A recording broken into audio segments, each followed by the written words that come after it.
Border के पास एक गांव था। गांव से 2 किलोमीटर दूर एक बहुत बड़ा घना जंगल था जहां पर बॉर्डर था। उस जंगल की रक्षा के लिए बॉर्डर पर 3 फौजियों को तैनात किया गया था।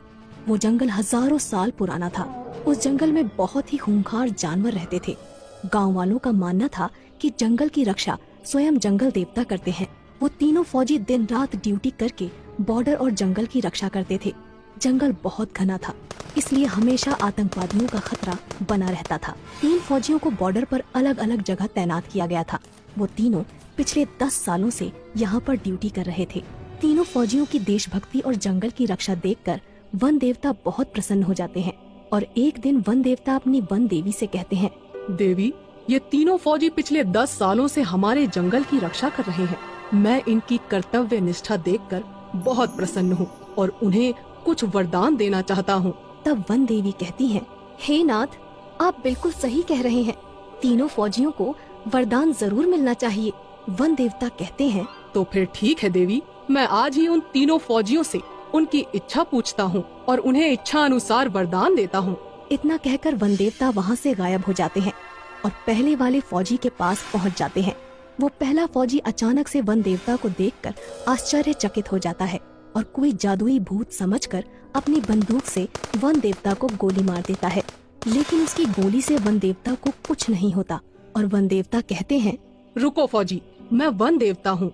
फौजी डरते हुए कहता है, प्रणाम देवता, मैंने आपको पहचाना नहीं, मुझे माफ कर दीजिए। तब वन देवता कहते हैं, कोई बात नहीं फौजी, तुम पिछले 10 सालों से लगातार इस जंगल की रक्षा कर रहे हो। मैं तुम्हारी कर्तव्य निष्ठा से बहुत प्रसन्न हूँ और तुम्हें एक वरदान देना चाहता हूँ। इतना सुनकर वो फौजी बहुत प्रसन्न होता है, लेकिन फिर वो सोच में पड़ जाता है कि वन देवता से क्या वरदान मांगूं। मुझे सोना चांदी मांगना चाहिए, लेकिन भला मैं सोना चांदी का करूँगा क्या? वैसे भी मेरी उम्र रिटायरमेंट होने को है। तब वन देवता कहते हैं, क्या सोच रहे हो फौजी? तुम जो भी वरदान मांगोगे मैं तुम्हारी इच्छा अवश्य पूरी करूँगा। तब वो फौजी कहता है, वन देवता, मैं सोच रहा हूँ क्या वरदान मांगू। तब वन देवता कहते हैं, मुझे कोई जल्दी नहीं है, तुम चाहो तो अच्छी तरह से सोचकर वरदान मांग सकते हो। तब तक के लिए मैं चलता हूँ। इतना कहकर वन देवता अंतर ध्यान हो जाते हैं। वन देवता के जाते ही वो फौजी लगातार सोच में पड़ जाता है कि उसे क्या वरदान मांगना चाहिए। वो अपने मन में सोचता है, मेरे पास भगवान का दिया हुआ सब कुछ है। एक अच्छी बीवी है, 2 बाल बच्चे हैं और सभी की जिंदगी खुशी खुशी गुजर रही है। मुझे अपनी देश की रक्षा के लिए कुछ मांगना चाहिए। वो पहला फौजी काफी देर तक सोच विचार करने के बाद वन देवता को पुकारता है। वन देवता तुरंत वहाँ प्रकट हो जाते हैं। बोलो फौजी, तुम्हें क्या वरदान चाहिए?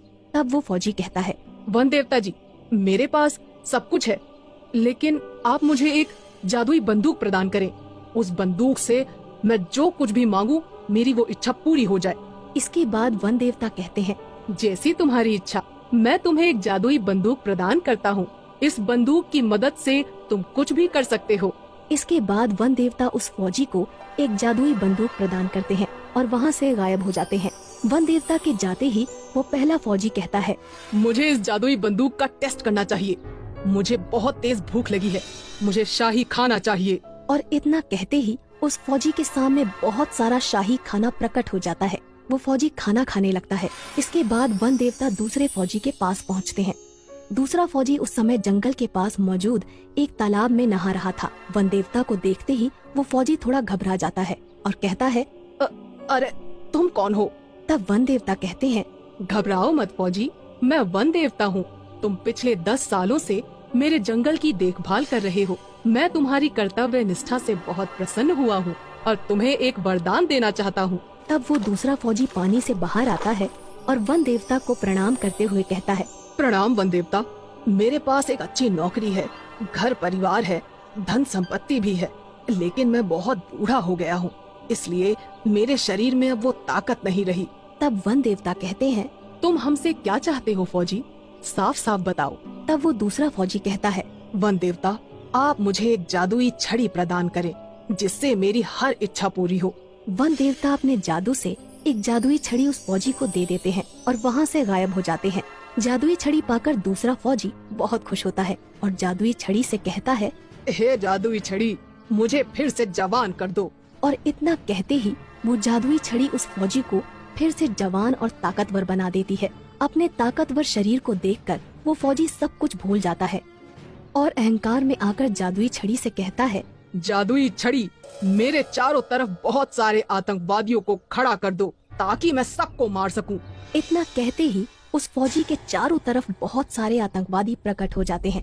फौजी अपनी बंदूक से एक आतंकवादी को गोली मार देता है, लेकिन इससे पहले कि वो फौजी सारे आतंकवादियों को गोली मारता, सभी आतंकवादी मिलकर उस फौजी पर गोलियां चलाने लगते हैं और उस फौजी की मौत हो जाती है।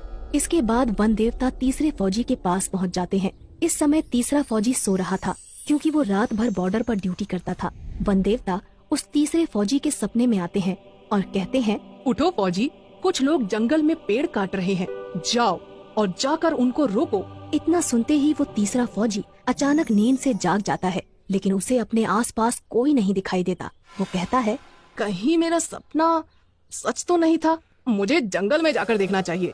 वो फौजी तुरंत अपनी बंदूक उठाकर अपने इलाके में छानबीन करने के लिए जंगल में निकल पड़ता है। तभी उसे सामने दो लोग पेड़ काटते हुए दिखाई देते हैं।